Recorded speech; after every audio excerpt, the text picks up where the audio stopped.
everybody. I'm Laura Whitmore with the Women's International Music Network. And tonight I am joined by some amazing women in the mental health field as we get together to talk about mental health in the music industry. And we're focusing on this month because, hey, it's Mental Health Month, and it's never a bad time to focus on mental health.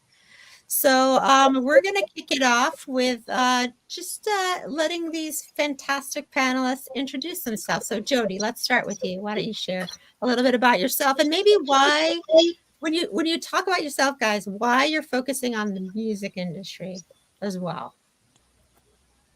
Go ahead, Jodi. Hi.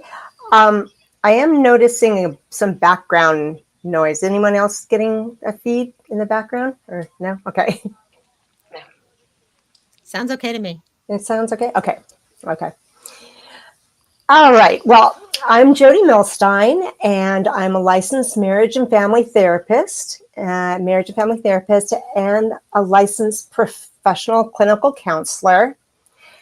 And I work primarily with the music industry folks, people who are either talent or also behind the scenes, as far as those at the labels, crew, all different people as far as managing how they're communicating with each other, as well as how their band dynamics are. A lot of bands have a lot of challenges, and the way that I'm able to help them to communicate better and live more harmoniously helps with their dynamic. And so I deal with a lot of people in that, area. Before I was a therapist, I was in the music industry. I worked for A&M Records, and I was in music management as well for almost 15 years. And so when I became a therapist, I just started to kind of reach out to those people that I knew, and I just began to build this whole new kind of career. And so I have Rockstar Therapy, which is my focus on the music industry in my private practice. And then I also work with Music Industry Therapist Collective that Toi is part of as well. And we are a collective of therapists and physicians who all used to be in the music industry. And now we're, practicing as therapists and physicians. Wow, that's amazing. So the Beatles might have still been together many years longer if you had been around back then. Maybe so. Maybe so. Maybe so, right? Very cool. Thank you. Toi, why don't you share? Well, thank you. So it is a pleasure to be here with everyone this evening. My name is Toi Washington-Simon. I am a licensed professional counselor and licensed associate marriage and family therapist practicing out of the Garden State, aka New Jersey. In my work, I work with families, couples, individuals. My current client caseload includes individuals within the music industry, whether they are creatives, whether they are executives. I also have several athletes within my practice that I work with. As far as I'm concerned, it's always a good time to talk about our mental health. Just as much as we talk about our physical health, you can't have one without the other. So it's something that's so important. And I'm really excited that the music industry has started to take notice and speak more openly about the obvious thing, mental health. We see it within all of our creatives. And I'll use the term creatives because I don't want to say specifically recording artists versus a DJ versus a musician. So I'll just call you all creatives. And just seeing that, there is that need there and that there's a gap, and giving us an opportunity as mental health professionals to help address those issues so that, again, to take from what Jodi said, so that everyone is living more harmoniously and just, so everyone can thrive. So that's me in a nutshell. Thank you. Thank you. Dr. Walker. Sure. Kristal Walker. I'm the Senior Vice President of Human Resources at Sweetwater. I've been with the company now for almost 4 years this year. Moved from sunny California to Fort Wayne, Indiana to actually work for Sweetwater. So that says a lot about their reputation, because you get a West Coast girl to come and live in a Fort Wayne world. I have, my background is predominantly in training and development, but I have landed in the HR space for about 2 years. in Sweetwater was actually my introduction to into the mental health aspect of HR. I've done a lot of work in the diversity, equity, and inclusion space. I have done a lot of work in performance management, employee engagement, obviously training and development. But when I got the invitation to come and work for Sweetwater, it was for a brand new role entitled the Vice President of Employee Wellbeing. And so I had an opportunity to um, optimize what Sweetwater already had going on, a beautiful campus if you've never visited there, with features like an on-site medical clinic, an on-site fitness center with personal trainer. All of these services are free to employees. Um, a racquetball club, a spa on site, all of these things that were already developed and featured as a part of Sweetwater's offerings to employees and customers who visit campus. In which cases, it's a lot of music, artists. Um, and my job really was to optimize what was already existing. So when I came on board in December of 2020 on the back end of the COVID year, on the back end of the George Floyd tragedy, on the back end of a political year, it was pretty interesting to dive into the mental health space. I think as a society, we were all cultivated for industry or for mental health in this space. And so my job was to come in and really solidify and optimize what we already had. So we created a holistic approach to well-being where we focused on mental health, physical, um, social health, professional health, and financial health. We believe that you need all of those elements to be in balance. Any one of those elements out of balance can contribute to poor mental health. So it's been exciting to see what we've been able to do from a very organic perspective. And I know my audio, I can't hear it on my end. I'm seeing some notes in the comments. So I'll shut up for now and I'll mute until it's time for me to speak again. But very exciting. My entry, I'll say this before I give the mic over, is many, many years ago, I was an aspiring hip hop artist. That is my claim to fame into the music industry. And coming from California, it was either if you're going to represent hip hop as a female artist on the West Coast, then you need to come across as a gangster hip hop artist. I wasn't going to do that. If you were going to represent East Coast, you had to take your clothes off. I wasn't going to do that. So that's when I decided I'm just going to go the professional route and go get a corporate job. Oh, I thought you maybe you'd just be in the middle of the country. Well, thank you so much and welcome. Yeah, thank you, panelists. Maybe if you mute when you're not speaking, I know we're having a couple of audio issues that might help. And I think it did help when Kristal was talking. So, okay, let's talk to Rebecca. Why don't you share a little bit about yourself? Hi, thank you, Bonnie and Laura and my fellow panelists. I'm Rebecca Trujilla Vest. I'm one of the founders of Pandian Music Foundation. We're a 501c3 nonprofit, and I started this with two women, Carls and Jordan. I'm Los Angeles, we're in London, we're out in Australia, so we're kind of international. And as a woman and a musician and an artist and a founder of nonprofit, we are committing to mental health in our group for musicians. So we're music creators helping music creators.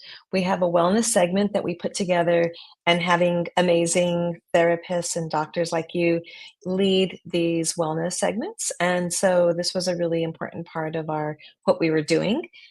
And I feel like we were able to have this as a tool, and now we're moving into this camp for Los Angeles School District kids, and we're doing these music teen camps in June, and we're going to have a wellness aspect to it for just focusing on awareness and mental health in music. And so that's who I am. I'm excited to be here. So thank you for having me on. Thank you. Okay, so let's jump in. I have a few questions, and if anybody watching wants to ask any specific questions, just put them in the comments. And we have Bonnie behind the scenes helping us, field those questions. So, let's get started with our panel. Can you guys maybe talk about what some common mental health challenges you see that individuals in the music industry face? Does anybody want to start? How about you, Toy? Sure, I can start. In my time working in the music industry years ago, and even up to research that I'm doing now, one of the common concerns are stress and pressure. I think we see that across the board in our professional careers. But particularly for those in the music industry, there really is a pressure to succeed, meeting those deadlines and maintaining a certain level of creativity. It is an industry that is fueled by social media and having a persistent presence in the public eye. And that's an immense pressure for anyone to have, particularly in the music industry. And that pressure alone can lead to high levels of stress. And of course, if not properly managed, it can negatively impact mental health. There are so many other things that we can talk about, from the unpredictable income, issues with rejection and criticism, fear of isolation. I'm not going to talk about all of them because I do want to give the panelists an opportunity as well. And even though it is a very public facing career, um, sometimes there is that sense of isolation and, which leads to burnout and that lack of support. As much as people love you for what you produce and what you present, there are those who don't love you and don't like you, and you have to deal with that rejection and criticism. And people can be mean. Like Oh, it's absolutely. a scary thing. Anybody else want to add anything? I'd love to that? jump in if possible. Sure, go ahead, Kristal. Thanks, Toy. I think you hit the nail on the head with that. I think another challenge that we tend to see, common anxiety, musicians just balancing life and work life and home life and all of the variations that's happening in their specific worlds that could be a sign or a stressor, or tend to be one of those common challenges that they experience. Another thing that we've noticed is not just at Sweetwater, but just in the music industry in general, the neurodiverse aspect that some musicians are challenged with. So if they're on the spectrum of any kind, having to balance that, sometimes they're okay with voicing that, other times it's sort of a private hidden thing. And you don't tend to see that or experience that until there's some performance issues or something happens where all of a sudden now, you're seeing disengagement and you want to connect with that individual to find out what's going on. And oftentimes that may not necessarily be disclosed. And so that, I think, is one thing that we should just be on the lookout for it. I know when we talk about diversity, it's always the classic case of things that are covered, but neurodiversity is one that I'm seeing that's on the rise in terms of mental health challenge. Yes, and I'd like to jump in. I also, because I work with many musicians in different music communities, and we have one ourselves. We have a big music community, and we hear the problems of women and men they face in terms of continuing the financial reasons and just the support, having your community. And so along with the mental health, so you're having these other challenges. Of course, there's also that concern, how am I going to make it with I love making music. I love doing what I do. How is this going to support my family? So we have all kinds of levels of income of musicians showing up, or music creators, whether they're producers or singers. And so having a community is very key. Having, partners to check in with, and definitely knowing that, you're not alone. So that's why having these music communities are really important. And I was feeling like I wanted to just jump in there because Pandian Music Foundation, that's why, one of the reasons why we exist is that complete support for musicians. And that's what we saw that was lacking, was that, like, we can join up together, we can be here together. You're not alone. You matter, we matter. So that's where we came in. Awesome. Thank you. Jodi, did you want to jump in too? I know you had audio issues, but are you good now? I was streaming it at the same time that we were on. And so I was hearing the feedback from that. So I was like, I couldn't even follow anything. Anyway, I'm here.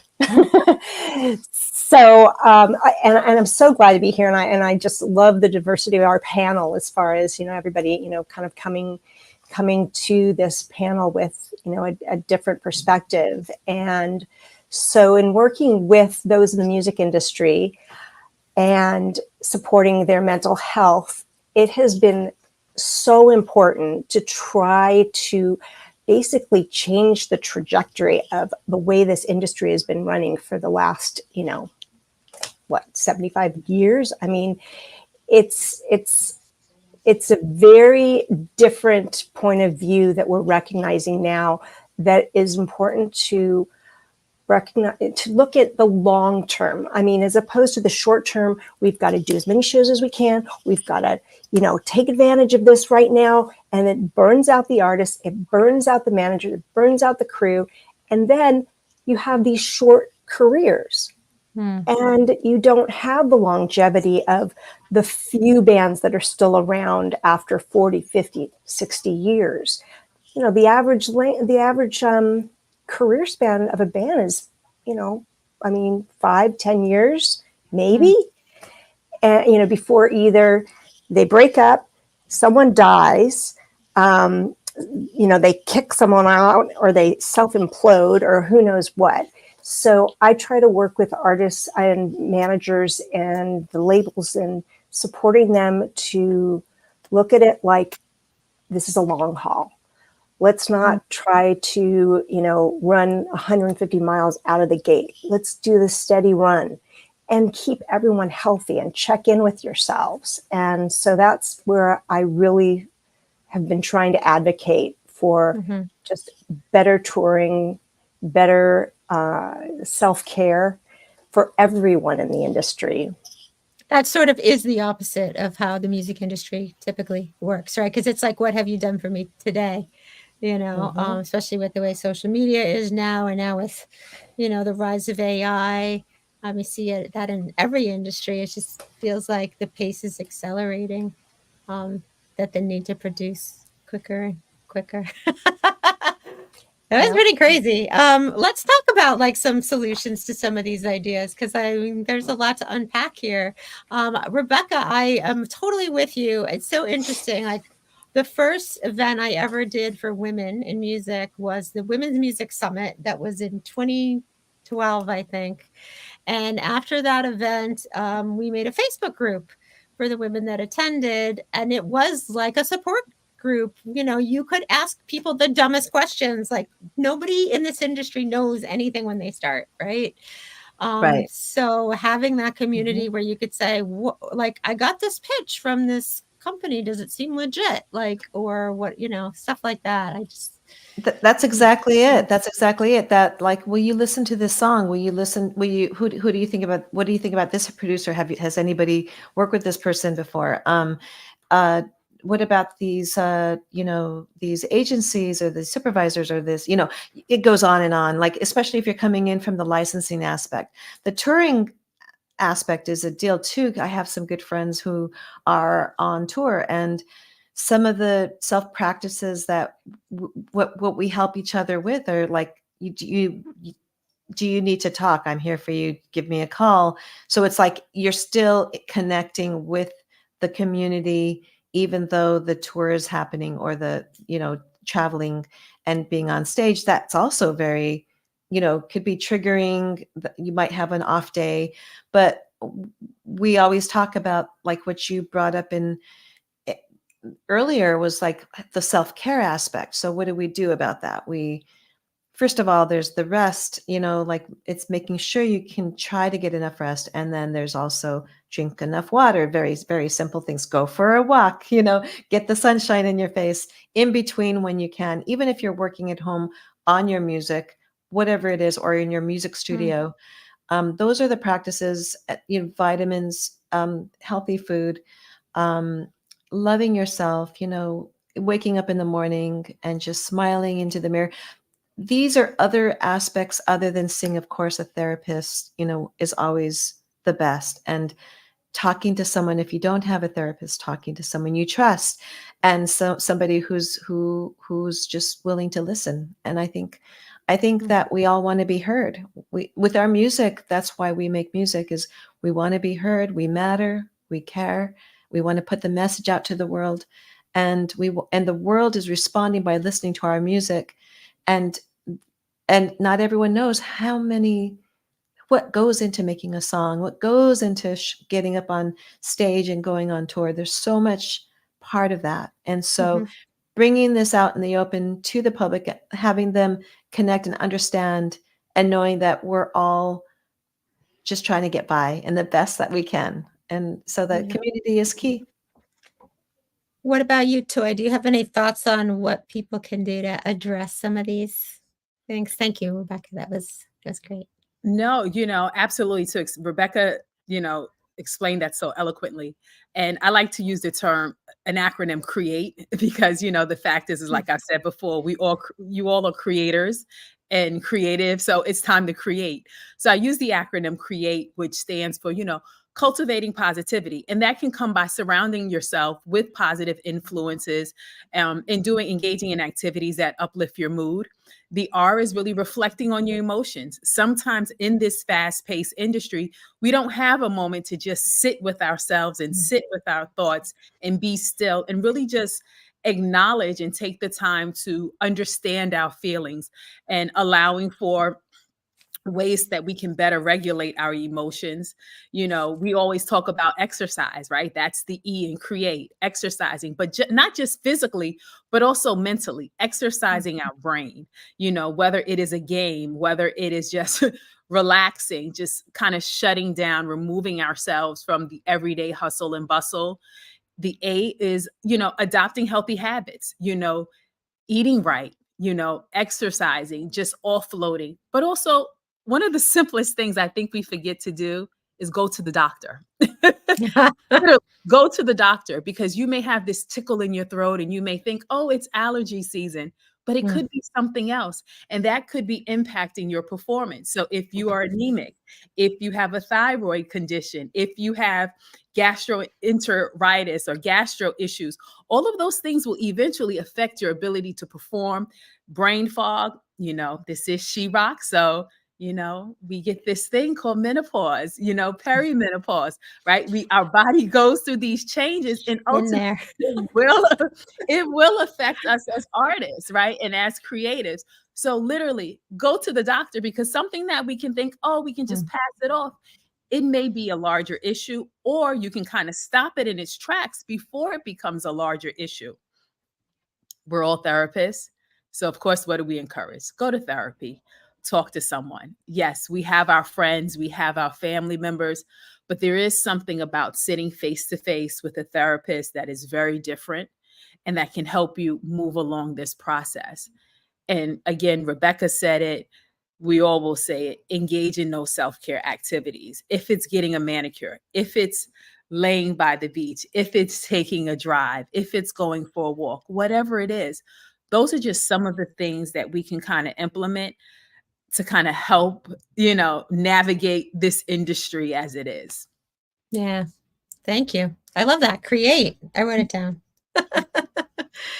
I think maybe practicing some of those things, it's like exercising a muscle, right? Because I hear you, and we all sit there and nod and go, yes, we should do those things. But then there's the real world of actually doing it, right? Yeah, actually doing it's tough, right? It's incorporating it within your lifestyle, and it's finding what works for your lifestyle. So that way it doesn't have to be, the identical plan for this person and that person. It's what works for you, and trying some things and saying, okay, this part's working, this part's not. But it is tailoring it to whatever your lifestyle is, whatever your schedule is, and what you need more of than maybe someone else needs, more or less of something. Yeah, thanks. I'll jump in, because I think what everybody has said, I absolutely 1000% echo it. I would also add, we're women, rights. And we're talking about this. And I think sometimes we have a tendency to overgive and to feel the need to take care of those around us, in addition to cultivating our craft and learning. I'm actively in a season right now of learning how to protect my yes. And so I have said yes and committed to so many different things. And I'm learning how to step back and say, you know what, do I absolutely have to be involved in that? Because that could be something that it's probably a great thing to do, but am I the person that should absolutely be doing that? Or can this be an opportunity for me to uplift someone else who may be fit, or who doesn't necessarily have a voice, or who may feel unseen? Maybe an opportunity for me for a win-win situation. I can uplift someone and give them some exposure, and I can also do what Jodi just said, make this a part of my lifestyle by practicing what I should say yes to and what I should probably step away from.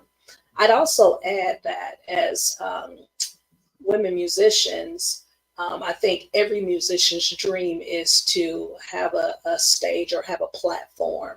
But I think it's also part of taking care of yourself is just understanding the pressure of the platform and what comes with it. And so while you are in those seasons where you are developing and you're preparing your brand, and I think those are seasons to embrace. I've seen people take platforms prematurely, and you know that it's a premature thing for them because you start to see their flaws a little bit more up close and personal.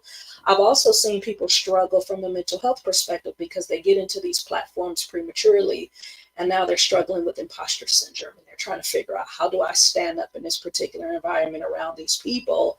I didn't appropriately prepare for the platform. And so those are two things. And I don't do music now at this moment, but when I speak from a leadership perspective, or if I'm doing training in any capacity, I want to make sure I know my craft before I'm exposed to the people that I'm expected to pour into. So I just wanted to add that as well. Yeah, thank you. I was going to ask you too, from your perspective. We speak here in this platform to women from all walks of the music industry, from the business side too. And so I was wondering, with your experience at Sweetwater, what do you see happening with women, or people, I guess, from a mental health perspective, from the business side of things? I think it's what I just said. Yeah. Tend to struggle with some of the same challenges that men struggle with. I think the music industry in general, because it's so male dominated, anytime we have an opportunity to lift each other up, we actually just launched our women's career development program this year. Oh, awesome. And it's been amazing. And I think more than, these women are powerful, they're very influential, they already have the leadership titles. What we needed more than anything was a sense of camaraderie, a core group where we can build connections in the day-to-day. So we've had 2 sessions already, and they've been so very enjoyable to participate and actually to facilitate from my perspective, but just to hear the different perspectives from all of the women. We spent the first session just getting to know each other. Like, what do you like to do when you're in your spare time? You aren't making music, when you aren't working, when you aren't serving in accounting or HR or merchandising, and just to hear their lifestyles and what they do to help manage their own well-being. It's been super engaging. And even though this is a 12-month experience for us, I can see this program allowing us to create community well beyond that time period. That's awesome. Thank you. Do you guys see mental health challenges that are unique to women? I mean, we've talked a little bit about that already. Rebecca, go ahead. Definitely unique to mothers, especially because as a mother, you're going through hormonal changes, and you're also caring and taking care of your kids. Hopefully, you have help with your partner if you have a partner. But I feel like the women in particular that I see and that I talk to day in and day out, they are doing everything, and I don't know if it's just because, like what what was mentioned earlier, are we trying to do everything? Do we need to do everything?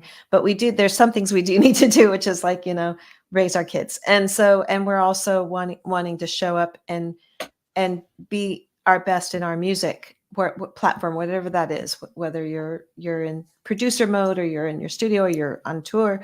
You want to show up, and you want to all the taking care of yourself and all of that comes with how much time am I allowed to take care of myself and be a mom and do this. So it's finding that balance. And I think that's unique to women in particular, that I've noticed that the men that I've talked to in this industry, at least in certain communities, seem to be okay. And it's the women that are struggling with the time and doing the dishes and feeding and taking the kids to school. And I see that constantly.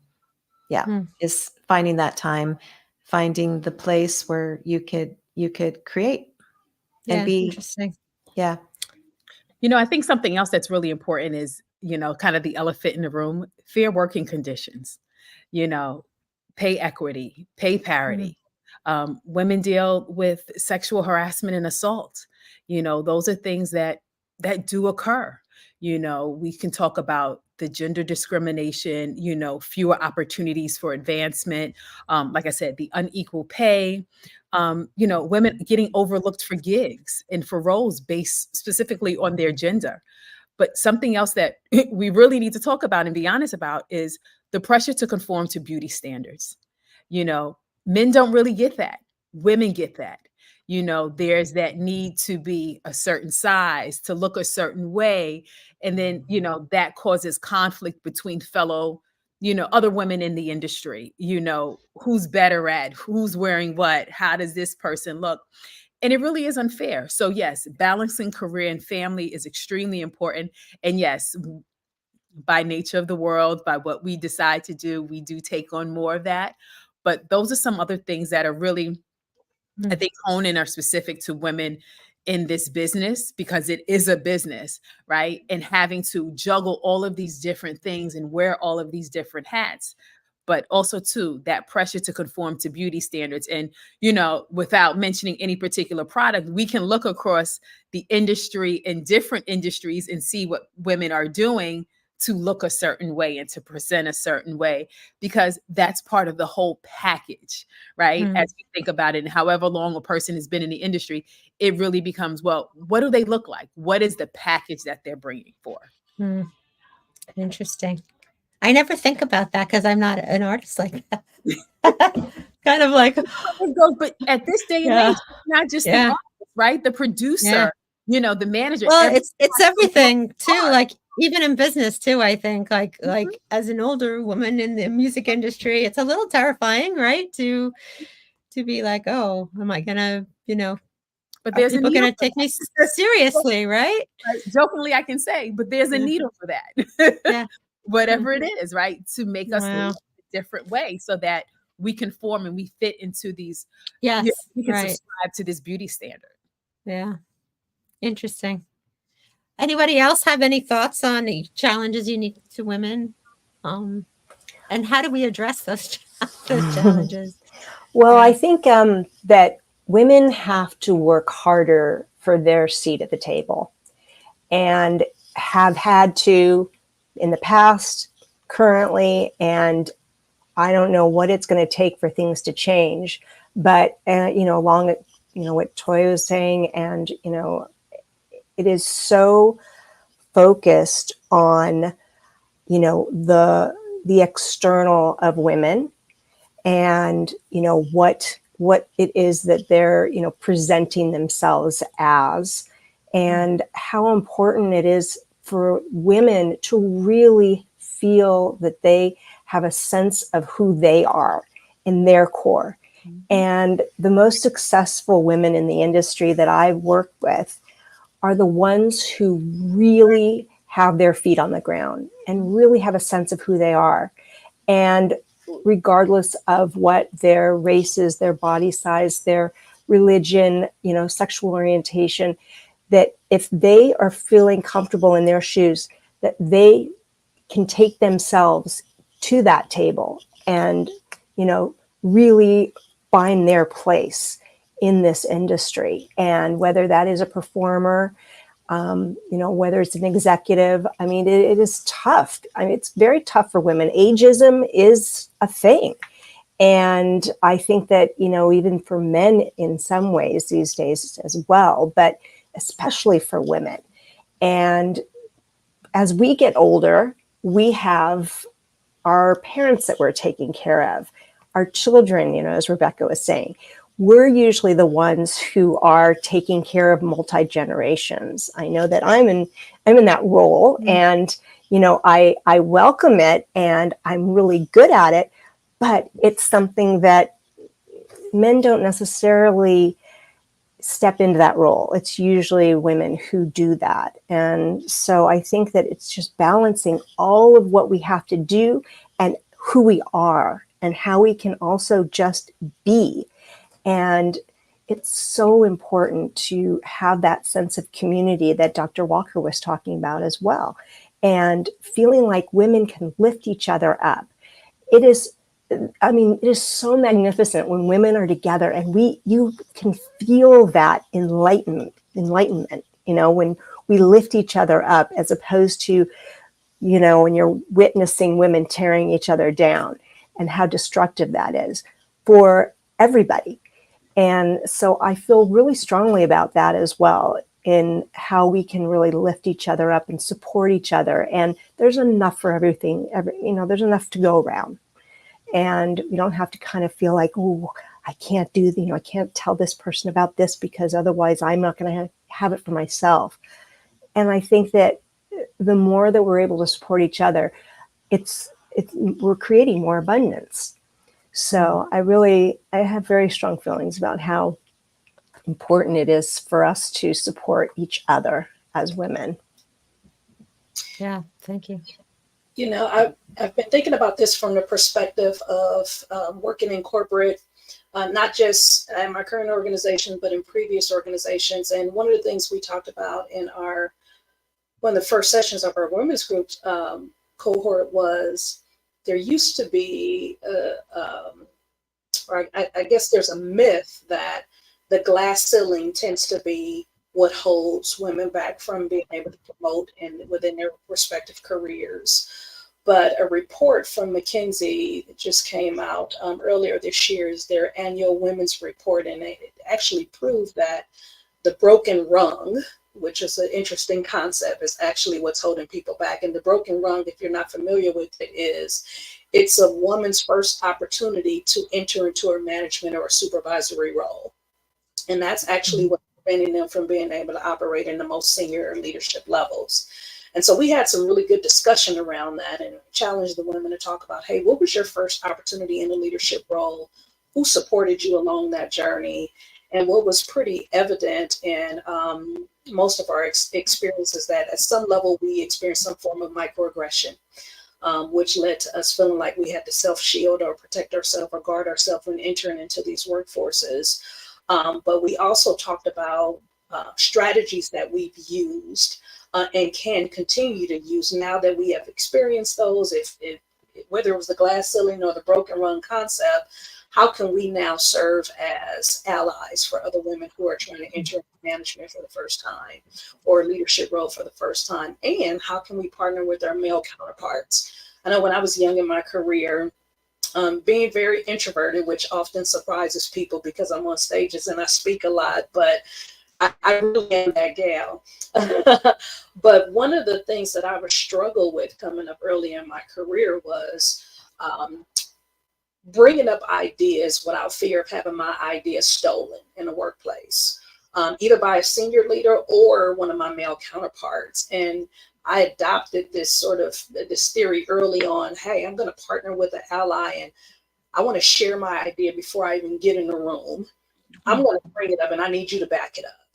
Right. And so I used that strategy and I started sharing that strategy with other women. And you'd be surprised how that can serve as a quick, easy solution to be able to help people feel like they're being seen. I've worked with some amazing women with some amazing ideas that are running their entire households, their communities, PTOs, and everything else. And when they get to work, that's the only place where they have to submit and they have to jump through hoops to get an idea, across the finish line. And so this concept of this broken rung theory has been sticking with me, because anytime I have an opportunity to unveil someone's gifts or talents and position them to be in a even if it's their very first step in a supervisor or a management role, that plays a lot into their own mental health, because now they start to see themselves in a way that, you know, either people have been overlooking or people have been seeing, but just have not been able to support them appropriately. Yeah, that's interesting. I always say, like, you never know what you can be until you step up to the next level of challenge, right? I think we become very defined by our roles and what we think the expectations of ourselves are. And that sometimes it takes a lot to shake you out of that. Um, that sort of, road that you're going down. So that's a great thought. I'm going to use that ally.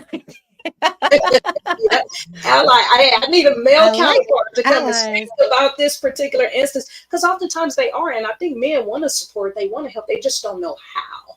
Yeah. Right? You think about, like, from an HR recruiting perspective. At one season of my career, I did a little bit of recruiting, and for women who apply for a role, they may be qualified, but they're going to look at every bullet item to see if they can actually perform that job function before they apply.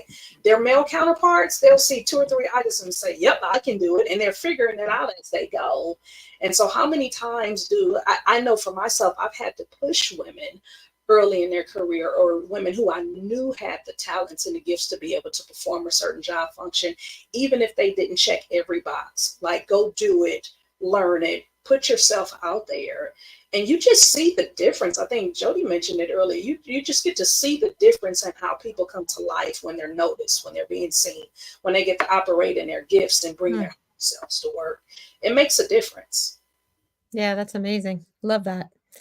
So, what do you do when you see somebody that you're working with in your band and your business struggling? Like, how can you help that person if you see them having mental health issues? Well, I'll talk for a sec. I'm going to bring up anxiety, because that's like the main thing that I'm seeing across the board with fellow musicians, with co-creators. The anxiety is just, it could also be not even related to music. It could be related to what's happening in the world, or something that's, happening at home. So anxiety seems to be something. And it's like, it's not so much that people shouldn't feel anxiety, because that's part of being human, right? So that's sometimes the stress can help us move forward, but anxiety all the time can hold us back. And so is a good way that I would approach it. I'm not a doctor or a therapist, but I do work with therapists, and I have led these kind of wellness segments with therapists, and I get this all the time. It's like these women that are going through anxiety and having this immediate thing happening is a good time to just listen to them, and just let's separate from whatever other group is in here, and let's just go quietly to another room or on a walk, and just listening to them first. And then that kind of helps. And then if they're open to suggestions, the breathing, like, can you work on your breath for a bit? Can you ground yourself? Can you be just look at the sky and notice the clouds and notice the trees? And that's taking you out of that immediate stress, anxiety. And those are just the little things I would do to help somebody. And if I can at least get them to a point where they're calming down, then we go to, what's the next step? Who do you need to see? Do you see a therapist? Do you need to take some time? Are you okay? So that would be my immediate kind of little go-to when I'm working with people who are having a moment. Yeah, thank you. Anybody else have any thoughts on that, Toi? Consistency is key. And I think, we have to adapt this practice of, when people talk to us, we listen, and we listen in a way so that when we talk, they listen. Right? So if I'm working with someone who I consider a friend, and I'm starting to notice some changes in behaviors, changes in their appearance, things like that, a decline in their performance of any way, or starting to see that they're taking on a lot more than they normally would take on. I can start to open up that conversation with them without going into what's wrong with you? Why are you doing this? Because we know that's not going to get us anywhere, right? But we can address it and say, I've noticed that you've been taking on a lot more. Is there something that I can help you with? Right. And, formulating that conversation so that it's not an interrogation, but you can kind of show understanding and connection. Because in my research, and I recently wrapped up some research working on mental health and wellness, specifically with hip hop artists, is one thing that they all overwhelmingly said in the interviews is they need a supportive team, someone who can reel them back in, someone who will maybe be a little bit forceful, but someone who's really going to listen. Everyone's experience is unique to them, but there are pockets in that are common for all of us. So, just the consistency of being able to listen to people when they talk. So again, when we talk, they listen and they know that it's not about Toi, not Toi wants to be right, or Toi's trying to change you into a different person, but Toi wants to help you and guide you, right? To get to that place where you are comfortable with you, where you can thrive, where you can succeed, and know that, look, we all have challenges, whether it is a severe mental health diagnosis or something as, I'm feeling depressed today, I'm just not in the mood, or I'm sad. We all experience that at some point. So being able to communicate that so that the person will share with you. And then again, that now opens up the door of, I know this great organization, there are places like Send Me a Friend, where if you're out on the road and you need someone to kind of meet you on the road to help you out in terms of your maintaining your sobriety, they may be able to do that. With Jodi and I and others in our collective with Music Industry Therapists Collective, we're all therapists and we specialize, we're licensed mental health professionals, but each and every one of us has a background working in the music industry to some capacity. So again, your current situation may be unique to you and what you're feeling, but we may have some insight that we can impart and help you navigate all of this because we've worked within the music business, within the music industry. That's cool. I had like a couple of thoughts while you were speaking, like, why is it so hard for us to just listen? Do we know? I have an answer to that. I think. Yeah. What is it? I have some too, but go ahead, Dr. Walker. I don't think we spend enough time being present. Mm-hmm. I learned this from my 7-year-old because she was asking me a question, and where's my phone? I have my phone. She's talking to me, and I don't even hear her. Right. And it wasn't until she said, Mommy, you're not listening to me. I had to stop and say, you know what? I need to be more present. That text can wait. That email can wait. That notification can wait. And I really learned to value this. I have a really good friend who lives out in California, and she came to visit me here for Memorial Day weekend last year. And her attention to detail and ability to be present allowed me to be seen in a way that I realized I hadn't been seen in a long time. And I said, you know what, that's something that I actually want to adopt. I am nowhere where I want to be with that, but I have learned the value of being present. When people feel seen, it makes all the difference in the world. And so whether it's, you're on the road, you're at work in the office, you're at home. I almost had a meltdown this morning because there were some things I needed done around the house. And I'm like, can anybody else do it?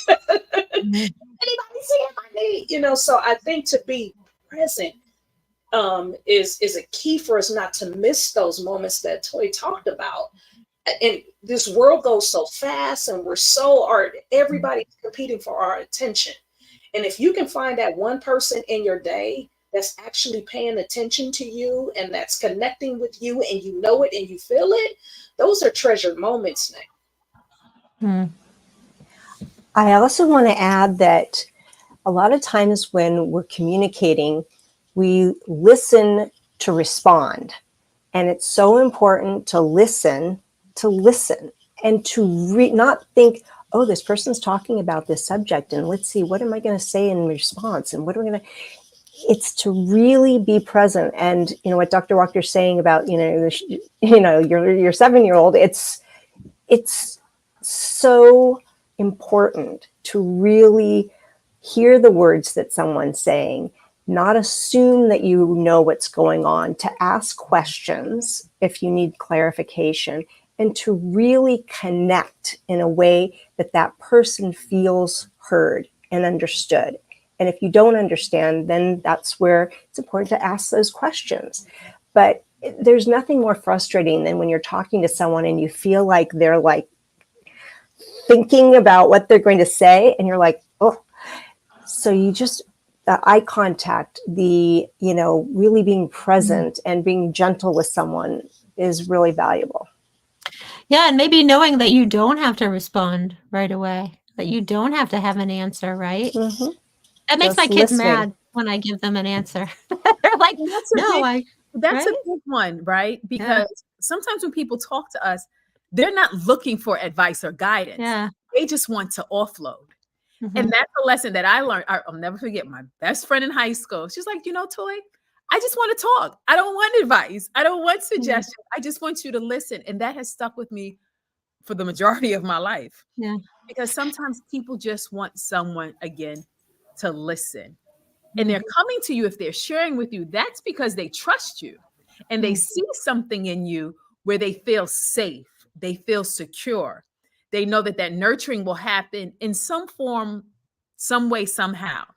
And that's what people need. But I think also, too, sometimes it's hard for people to listen because sometimes they see themselves in that story that's being told, in that narrative. And sometimes that means, wait, do I have to deal with the things that he's dealing with or that she's dealing with? And maybe a bit of criticism, right? A bit of, they're looking at it or listening somewhat from a critical standpoint. And that makes it difficult as well. Yes, I hear you. I see you. I'm here. Like, just really getting out of your own head and your own moment to just take that time to listen to this person. And it's just, it's something that everybody needs to work on, you know, and because we all have our own story that we want to always add in or something. But I think just listening is really would actually change the world. And I think that's what musicians want too. They want to be heard. They want to also hear. So Can I just add on to all of this? And I know we're going to be wrapping up shortly, but I think it's so also, it goes back to what I said earlier about protecting your, yes, it's a little bit different though, but also knowing that we don't have to be the answer to all things and to all people.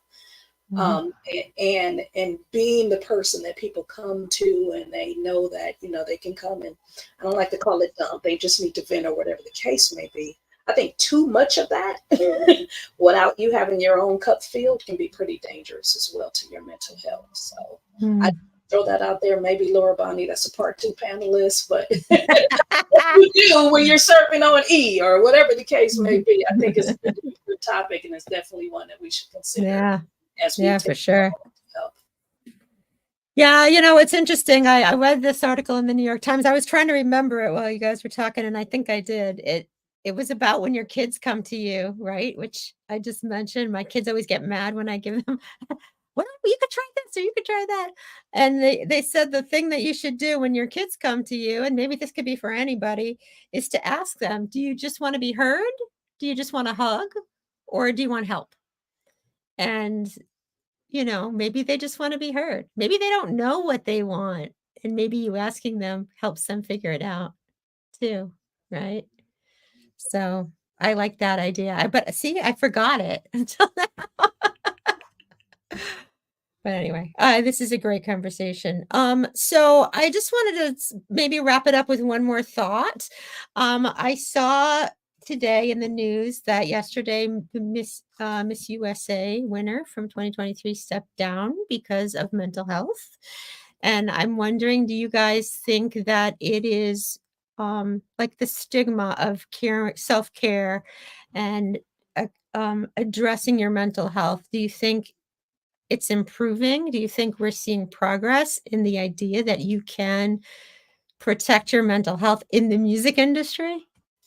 I think the more we have champions like Miss America who stepped down and said, I'm taking care of my mental health, the more we'll see other people feel like they have permission to do it. And, I'm in a stage in the season of my life where I'm starting to step back a lot too, for things where I used to raise my hand and say, yep, I'll do it, I'll go. I'm starting to feel it in my body. And my body is telling me now, you need to rest, you need to stop. And so I think the more we have people who are willing, especially those of us who carry any kind of influence, if we're willing to say, you know what, I'm going to take a mental health day, or I'm going to take a day to just rest. And that doesn't mean laying around on a couch. That doesn't mean watching TV or whatever that. It's any activity that you can do that's restoring you so that you can go back to being creative. I think the more people we see do that, the more we give permission for others to be able to do that. Yeah, I would agree. I tell my whole team, you should take a vacation, but they won't do it unless I do. I do it. I would agree with that also. Yeah.